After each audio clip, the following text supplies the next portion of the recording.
கரூரில் தாவேகா பிரச்சாரத்தில் உயிரிழந்தவர்களுக்கு கோவையில் அனைத்து முற்போக்கு இயக்கங்கள் சார்பில் அஞ்சலி செலுத்தப்பட்டது.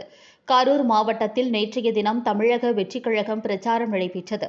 அப்பொழுது விஜயை பார்ப்பதற்கு அங்கிருந்து தொண்டர்களும் பொதுமக்களும் திரண்டதால் கூட்ட நெரிசல் ஏற்பட்டது. அந்த கூட்ட நெரிசலில் சிக்கி தற்போது வரை 40 பேர் உயிரிழந்துள்ளனர்.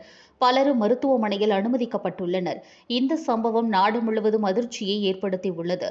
பல்வேறு தலைவர்களும் இதற்கு இரங்கல் தெரிவித்து வருகின்றனர். இந்நிலையில் கரூர் சம்பவத்தில் உயிரிழந்தவர்களுக்கு கோவை காந்திபுரம் பகுதியில் உள்ள பெரியார் படிப்பகம் முன்பு அனைத்து முற்போக்கு இயக்கங்கள் சார்பில் அஞ்சலி செலுத்தும் நிகழ்வு நடைபெற்றது.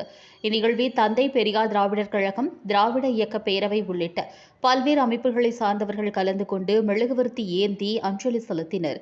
இதில் குழந்தைகள் உட்பட 50க்கும் மேற்பட்டோர் கலந்து கொண்டனர்.